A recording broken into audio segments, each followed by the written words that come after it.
Halo Sobat Book Reading 12 yang berbahagia. Jumpa lagi. Kita akan melanjutkan pembacaan buku kita, masih dengan buku Madrasah Ruhaniyah Berguru pada Ilahi di Bulan Suci karya Jalaluddin Rahmat.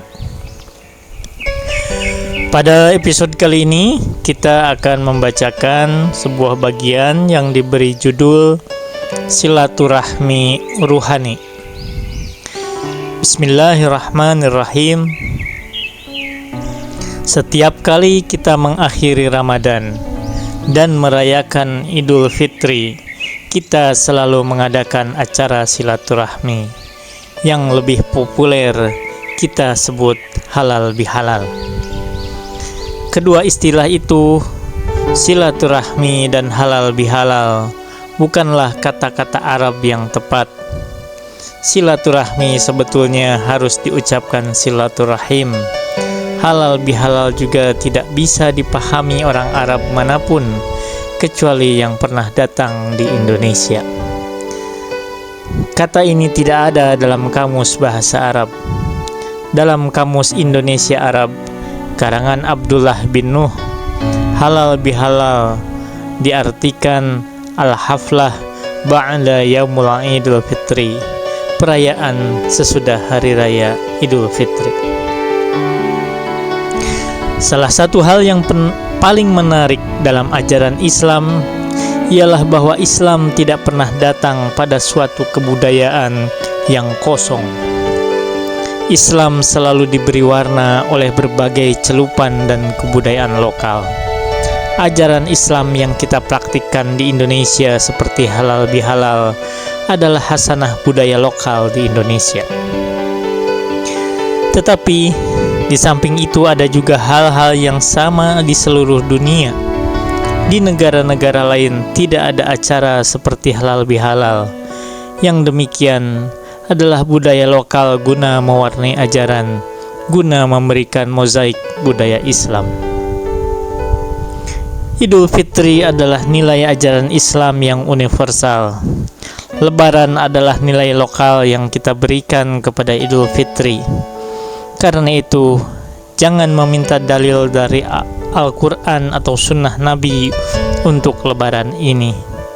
Warna-warna lokal yang diberikan oleh bangsa Indonesia seperti halal bihalal harus dipertahankan sebagai kontribusi kita untuk memperkaya hasanah budaya Islam dan bukan dibasmi atau dibid'ahkan.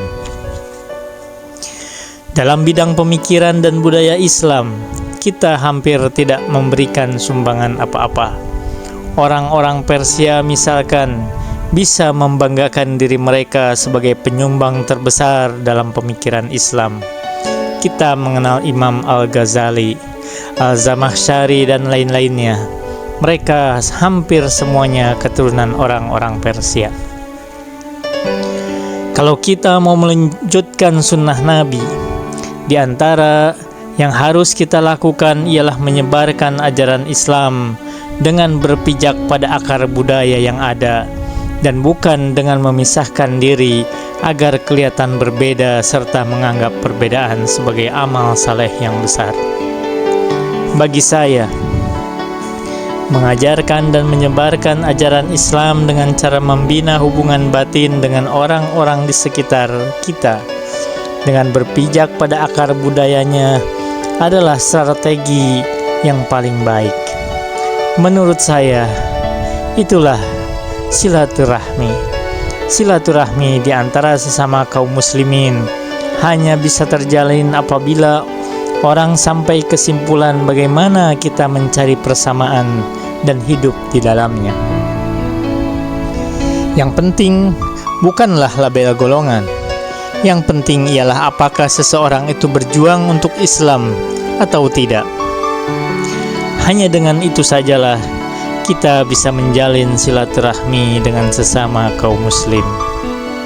Ada beberapa hal yang menjadikan silaturahmi di antara kita ini terputus, yakni kesenangan untuk mencari perbedaan dan menisbahkan berbagai macam label kepada orang lain. Perbedaan pendapat dengan orang lain ini memang penting. Misalnya dalam menemukan teori baru, berbagai penemuan baru dalam dunia pengetahuan hanya dihasilkan oleh mereka yang mau berbeda dengan orang lain. Berikutnya, yang menjadikan silaturahmi kita terputus adalah berbagai label dan nama yang kita nisbahkan kepada seseorang. Misalnya Sunni Syiah dan sebagainya. Setiap kali kita memasuki suatu gerakan keagamaan, kita segera memperoleh gelar-gelar baru. Padahal, berbagai label dan nama itu akan menjauhkan kita dari Islam. Semestinya, kita memberi gelar dengan Islam saja. Saksikanlah bahwa kami orang-orang Islam. Paling tidak, catatlah bahwa mereka adalah manusia juga seperti kita. Cari persamaannya dan berilah label bahwa ia manusia juga. Kalau ada orang lain berjuang untuk Islam, kita harus membantunya. Dengan demikian, silaturahmi di antara sesama muslim akan berjalan dengan baik. Pada bagian akhir surah Ar-Ra'd ayat 23, Allah Subhanahu wa ta'ala menceritakan hamba-hambanya yang beruntung pada hari kiamat nanti, karena mereka diberi anugerah untuk masuk surga beserta orang tua, istri, keluarga, dan keturunannya. Al-Quran melukiskannya dengan indah ketika mereka datang dengan rombongan keluarganya menuju surga. Para malaikat memberikan sambutan khusus pada mereka seraya mengucapkan, "Salamun alaikum bima sabartum, fa ni'ma uqbaddar." Selamatlah bagi kalian semua lantaran kalian bersabar dahulu. Inilah tempat kembali yang paling indah bagi kalian. Quran Surat Ar-Ra'd ayat 24. Mereka masuk surga bersama-sama seluruh keluarganya, seperti melakukan suatu reuni pada hari akhirat. Reuni yang mereka adakan melintasi ruang dan waktu. Reuni yang sering kita diadakan di dunia adalah reuni yang dibatasi oleh ruang dan waktu. Kita hanya dapat berkumpul dan bersilaturahmi dengan orang-orang yang berada dalam satu tempat, yang tidak berjauhan dan dalam satu zaman dengan kita. Kita tidak pernah bisa mengadakan silaturahmi dengan orang tua kita yang sudah meninggal dunia atau keturunan kita yang belum lahir. Tetapi nanti pada hari akhirat ada orang yang bisa melakukan reuni kembali dengan seluruh keluarganya, baik dengan yang sebelum maupun dengan yang sesudah mereka. Al-Quran menyebutnya abaihim wa azwajihim wa dzurriyyatihim, generasi terdahulu, generasi yang sezaman, dan generasi kemudian. Quran Surat Ar-Ra'd ayat 23. Siapa gerangan orang yang beruntung bisa mengadakan silaturahmi pada hari akhirat beserta seluruh keluarganya? Dalam surat Al-Ra'd disebutkan bahwa salah satu tanda orang yang beruntung nanti di hari akhirat ialah orang yang di dunianya senang menyambungkan silaturahim. Walladzina yasiluna ma amarallahu bihi ayyusala, dan orang-orang yang menghubungkan apa-apa yang Allah perintahkan supaya dihubungkan. Quran Surat Ar-Ra'd ayat 21. Karena di dunia mereka senang menyambungkan tali kekeluargaan, maka Allah sambungkan tali kekeluargaan mereka nanti pada hari akhirat. Dalam sebuah hadis qudsi Allah berfirman, "Akulah yang Maha Pengasih, Akulah yang menciptakan tali kekeluargaan, dan Aku berikan nama kepada kekeluargaan dengan namaku sendiri." Allah berfirman, "Barang siapa yang memutuskan kekeluargaan, akan Aku putuskan hubunganku dengan dia, dan barang siapa yang menyambungkan tali kekeluargaan, Aku pun akan mengukuhkan tali kekeluargaannya nanti." Itulah salah satu akhlak orang yang beruntung dapat dipertemukan kembali dengan keluarga pada hari akhirat nanti. Orang ini pun melakukan silaturahmi bukan di sembarang tempat, melainkan di tempat yang paling baik. Fa ni'ma uqbadar. Tempat yang paling baik itu adalah surga Aden. Yang menyebabkan mereka dapat berkumpul kembali adalah karena mereka senang menyambungkan tali kekeluargaan. Lalu dengan siapa saja kita seharusnya menyambungkan tali silaturahmi itu? Menurut Al-Quran, kita harus bersilaturahmi dengan al-qurba, keluarga yang dekat, keluarga yang dihubungkan dengan kita melalui pertalian rahim. Dalam bahasa Arab, rahim berarti womb. Bahasa Inggris yang berarti organ wanita yang menyimpan kita sebelum kita lahir. Karena itu, keluarga disebut ar-rahim dan bentuk jamaknya al-arham. Sebuah keluarga dipertalikan lewat hubungan darah dan melalui rahim yang sama. Al-Quran menyebutkan bahwa silaturahmi merupakan perintah kedua setelah perintah takwa. Dan bertakwalah kamu kepada Allah yang dengan namanya kamu saling memohon dan peliharalah silaturahim. Quran Surat An-Nisa ayat 1. Di dalam ayat yang sering kita dengar, Allah berfirman, sesungguhnya orang mukmin itu bersaudara, maka damaikanlah pertentangan di antara kamu dan bertakwalah kepada Allah. Quran Surat Al-Hujurat ayat 10. Perintah takwa selalu digandengkan dengan perintah menyambungkan silaturahmi. Surat Ar-Ra'd ayat 21 pun menyebutkan bahwa orang yang beruntung bisa bergabung di akhirat bersama seluruh keluarganya itu adalah orang yang yakhshawna rabbahum, yang bertakwa kepada Tuhannya. Takwa dan silaturahmi selalu digandengkan di dalam Al-Quran. Itu adalah dua hal yang tidak boleh dipisahkan. Artinya kalau orang itu takwa kepada Allah, tentu dia akan menyambungkan silaturahmi, dan kalau dia tidak takwa kepada Allah, tentu dia akan memutuskan silaturahmi. Surat Muhammad ayat 22 menyebutkan, maka apakah kiranya jika kamu berkuasa, kamu akan berbuat kerusakan di muka bumi dan memutuskan kekeluargaan. Perintah silaturahmi tidak hanya ditujukan kepada makhluk-makhluk di alam nasut, fisik saja, tapi juga ditujukan kepada makhluk-makhluk di alam malakut, ruh. Dan itulah silaturahmi yang lebih hakiki, silaturahmi di antara ruh kita dengan ruh kaum mukmin.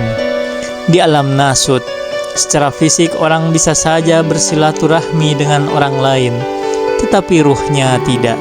Kita mengadakan hal lebih halal di antara kita seraya mengucapkan mohon maaf lahir dan batin, tetapi di dalam hati kita masih tersimpan dendam dan tidak mau memaafkan. Padahal dalam bahasa Arab, kata maaf itu berarti penghapusan. Orang sering bersilaturahmi di alam nasut, tetapi di alam malakut ruh mereka tidak ikut bersilaturahmi. Boleh jadi ada orang-orang yang tidak pernah berjumpa secara fisikal, tetapi di antara mereka telah ada jalinan silaturahmi yang sangat erat, seperti sudah dipertalikan jauh sebelumnya. Di kalangan para psikolog, ada fenomena yang disebut déjà vu, yaitu suatu gejala peristiwa yang rasanya pernah dialami, padahal tidak pernah dialami. Seperti kita berjumpa dengan seseorang untuk pertama kali, tapi kita merasa telah akrab dengan orang itu. Berdasarkan teori déjà vu, hal itu terjadi karena ruh-ruh mereka pernah melakukan silaturahim di alam malakut. Ketika kita salat tahajud, kita dianjurkan untuk memohonkan ampunan bagi diri sendiri, bagi orang tua, serta bagi 40 orang yang kita kenal. Nama-nama mereka harus disebut satu persatu pada rakaat terakhir salat witir setelah membaca kunut dan istighfar. Untuk apa kunut dan istighfar bagi orang-orang yang namanya kita sebut itu? Tiada lain untuk menyambungkan silaturahim ruhaniyah antara kita dan orang tua dan orang yang kita kenal. Kita pun dianjurkan untuk menggabungkan ruh kita dengan ruh kaum muslim pada setiap salat. Dalam Al-Quran, surat Al-Baqarah ayat 43 disebutkan, Aqimus salata wa atuz zakat warka'u ma'ar raki'in. Hendaklah kamu mendirikan salat, mengeluarkan zakat, dan ruku bersama orang-orang yang ruku. Menurut Muqatil dalam tafsir Ad-Durrul Mansur, yang dimaksud dengan warka'u ma'arakiin itu bukan hanya berarti hendaknya kamu salat berjamaah, tetapi juga berarti hendaknya kamu bergabung dengan orang-orang yang ruku. Hubungkan ruh kamu bersama orang-orang yang ruku, baik yang masih hidup maupun yang sudah mati. Dalam surat At-Taubah ayat 119, Allah berfirman, Hai orang-orang yang beriman, bertakwalah kepada Allah dan gabungkanlah diri kamu beserta orang-orang yang benar. Di alam malakut ada dua jenis kafilah ruhani. Pertama, kafilah ruhani yang sedang bergerak menuju Allah. Yang kedua, kafilah ruhani yang sedang bergerak menjauhi Allah. Pada kafilah pertama, mereka pergi meninggalkan tanah liat menuju Allah. Sedangkan dalam kafilah yang kedua, mereka meninggalkan cahaya Allah menuju kegelapan. Dalam kafilah yang menjauhi Allah, terdapat iblis, jin, dan orang-orang durhaka sepanjang sejarah. Mereka semua berkumpul bergabung dalam rombongan yang sama. Mereka pun masih membantu ruh-ruh yang sejenis dengan mereka yang masih hidup di dunia. Al-Quran memberikan contoh bahwa orang-orang munafik saling membantu satu sama lain, termasuk di alam malakut.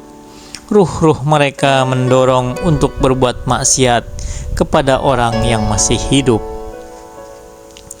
Adapun dalam kafilah yang bergerak menuju Allah, di sana terdapat para nabi, orang-orang suci, para syuhada, dan orang-orang saleh.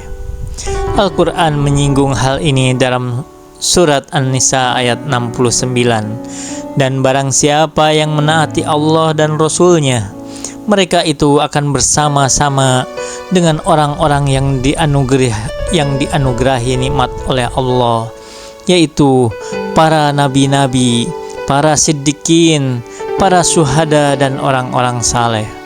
Dan mereka itulah teman yang sebaik-baiknya.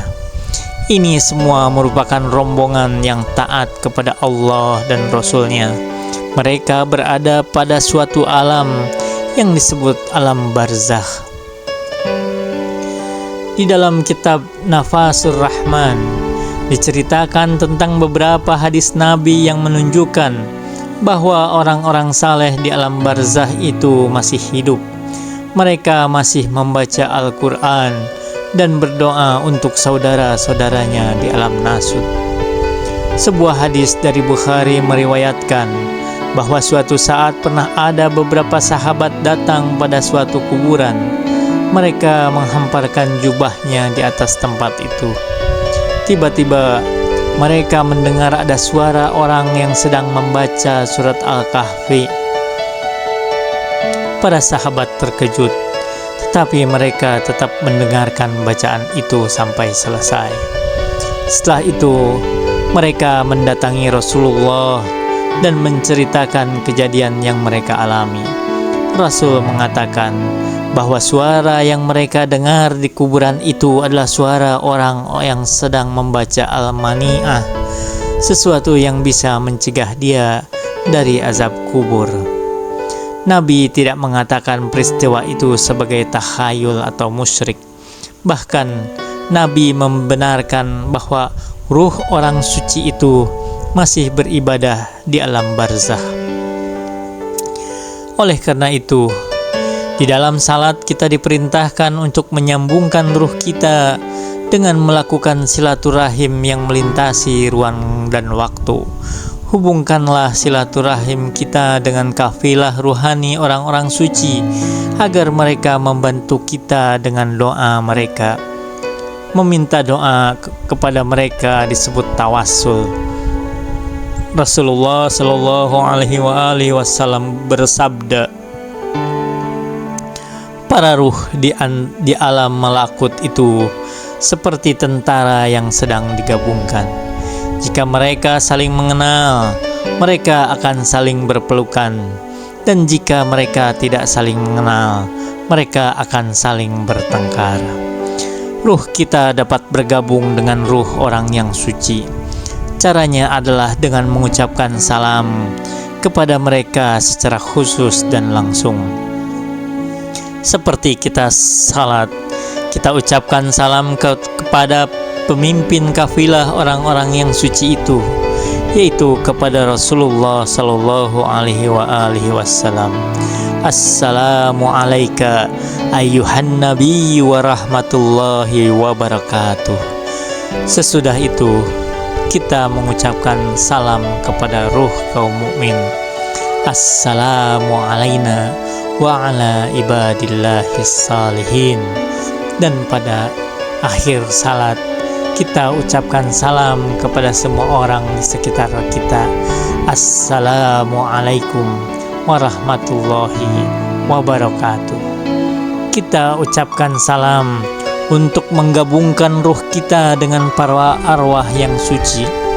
Ucapan salam di akhir salat bukan ditujukan kepada orang yang hadir di sekeliling kita, melainkan ditujukan untuk para arwah yang suci itu.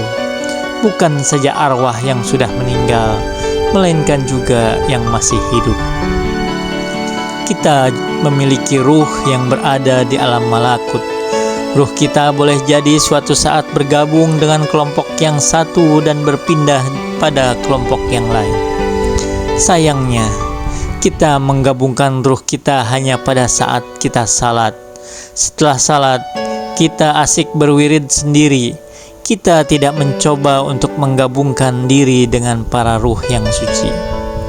Pada hari akhirat nanti, rombongan yang kita pilih itu juga yang akan dihimpunkan dalam satu golongan bersama kita.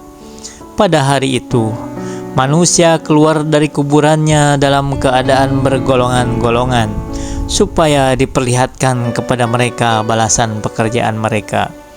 Quran Surat Az-Zalzalah ayat 6. Jalinlah silaturahim dengan menggabungkan ruh kita dengan ruh orang-orang suci setelah salat. Kirimkan Al-Fatihah dan istighfar pada orang tua, saudara dan kaum mukmin. Wa ma taufiqi illa billah. Alaihi tawakkaltu wa ilaihi unib. Wassalamualaikum warahmatullahi wabarakatuh.